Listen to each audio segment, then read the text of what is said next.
Hi అండి. అందరికి నమస్కారం. Welcome back to KD official Telugu victory with Yash. ఈరోజు అండి మన వీడియోలో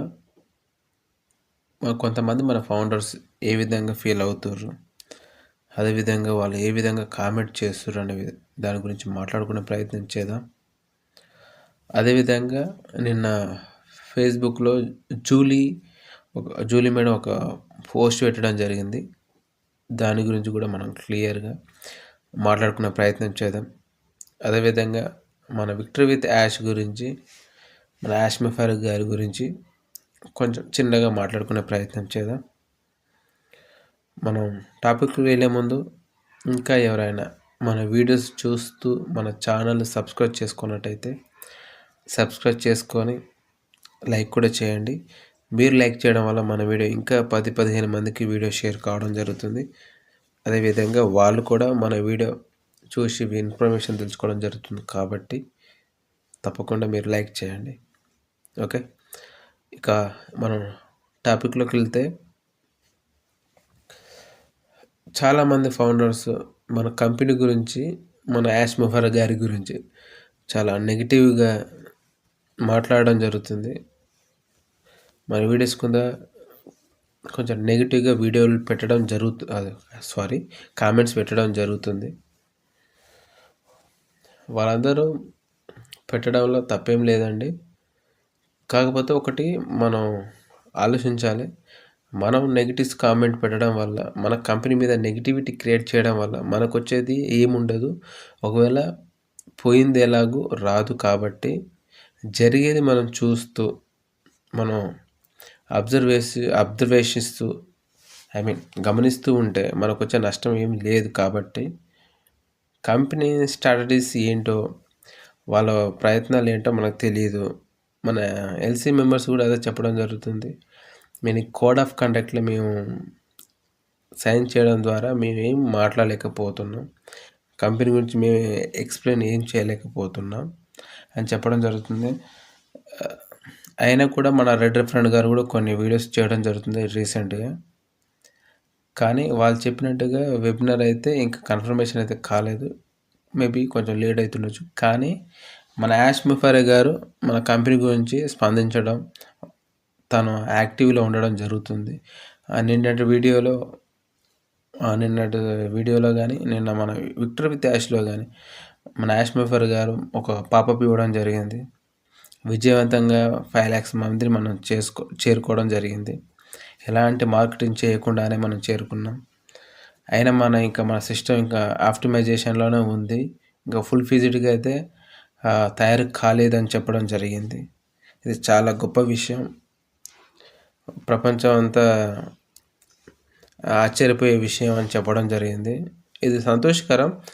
కాకపోతే మనోళ్ళు లేట్ అవుతుందన్న ఉద్దేశంతో, ఇంకా అనుకున్నది కాలేదన్న ఉద్దేశంతో, కోపం మీదనో బాధతోటో నెగిటివిటీగా క్రియేట్ అవ్వడం, నెగిటివిటీ చేయడం, నెగిటివ్గా మాట్లాడడం జరుగుతుంది.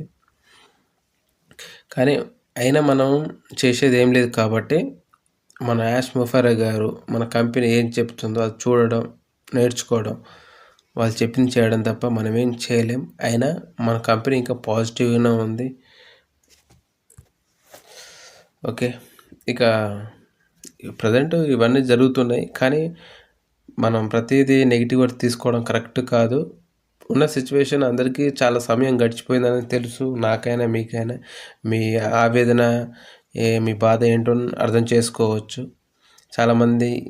కొంతమంది కామెంట్ ఏంటంటే, ఎందుకు వీడియోలు చేయడం, మిమ్మల్ని ఎవడు అడిగిండు, మీరు ఎందుకు చేస్తారు అని అడగడం జరుగుతుంది. ఏంటి అంటే, మనం నమ్ముకొని మన సర్కిల్లో కొంతమంది ఉండడం జరిగింది, మన సబ్స్క్రైబర్లు ఉండడం జరిగింది. వాళ్ళకి ఇన్ఫర్మేషన్ ఇవ్వాలనే కుతూహలంతో, వాళ్ళకి ఏదో ఒకటి రోజు తెలియజేస్తూ ఉండాలి అని చెప్పేసి, ఇప్పటికే చాలామంది నెగిటివ్లో ఉన్నారు. కాబట్టి మనం ఏదో ఒక ఇన్ఫర్మేషన్, జెన్యూన్ ఇన్ఫర్మేషన్ ఇవ్వాలని చెప్పేసి వీడియోలు చేయడం జరుగుతుంది. మీరు ఎవరు ఇబ్బంది పడకుండా ఇన్ఫర్మేషన్ తెలుసుకుంటే చాలు. దానికోసం పెద్దగా మీరు ఆలోచించాల్సిన అవసరం లేదు.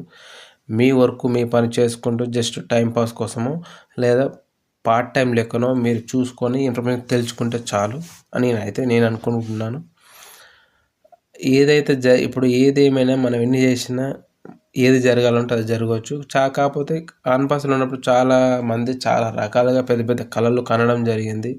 ఆఖరికి మన బంకి విక్రమ్ గారు కూడా చాలా చెప్పడం జరిగింది గతంలో. చాలా పాజిటివ్‌గా చాలా మోటివేషన్ స్పీచ్ ఎన్నో ఇవ్వడం జరిగింది. ప్రెజెంట్ తను కూడా దాని మన కంపెనీ గురించి ప్రెజెంట్ ఏం మాట్లాడడం లేదు. అంటే లేట్ అవుతుందని తెలిసి ఇంకా మనం ఎన్ని రోజులు మోటివేషన్ చేస్తామని చెప్పేసి కామ్‌డౌన్ అయిపోయి అలాంటి లీడర్ చాలామంది ఉర్రు ఇంకా. చాలామంది చాలా రకాలుగా చెప్పినోళ్ళుర్రు. కానీ ఏ లీడర్ ఇప్పుడు మాట్లాడడం లేదు. ఎందుకంటే వాళ్ళు మాట్లాడనీకి కూడా ఏం లేదు కాబట్టి వాళ్ళు ప్రెజెంట్ కంపెనీ చెప్పింది చేసుకుంటూ వాళ్ళు కంపెనీ చెప్పిందే వినుకుంటూ పోవడం జరుగుతుంది కాబట్టి మనం కూడా ప్రెజెంట్ ఆవేశపడి, బాధపడి, కోప్పడి చేసేది ఏం లేదు కాబట్టి వచ్చిన ఇన్ఫర్మేషన్ తెలుసుకుంటూ ఏదో రోజు ఏదో ఒకటి జరుగుతుందని మైండ్లో పెట్టుకొని మన పని మనం చేసుకుంటూ సరే వాళ్ళు చెప్పింది చేసుకుంటూ వెళ్ళిపోవడం ఉత్తమం అని నేను అనుకుంటున్నాను. ఓకే. తర్వాత మన జూలీ మేడం ఫేస్బుక్లో తన అకౌంట్లో ఒక పోస్ట్ చేయడం జరిగింది. అది ఏంటి అనేది ఒకసారి మనం తెలుగులో ఎక్స్ప్లెయిన్ చేసే ప్రయత్నం చేద్దాం.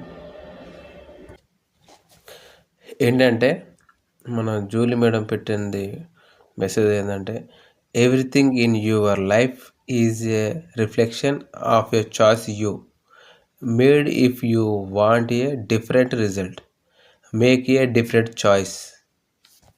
అంటే మీ జీవితంలో ఉన్న ప్రతిదీ మీరు చేరుకున్న ఎంపిక యొక్క ప్రతిబింబం. మీకు వేరే ఫలితం కావాలంటే వేరే ఎంపిక చేసుకోండి అని అర్థం. ఇదండి మన జూలీ మేడం ఫేస్బుక్లో పెట్టిన పోస్టు. నేను చెప్పింది మీకు అర్థమైంది అనుకుంటున్నా. అర్థమైతే థ్యాంక్ యూ సో మచ్ అండి.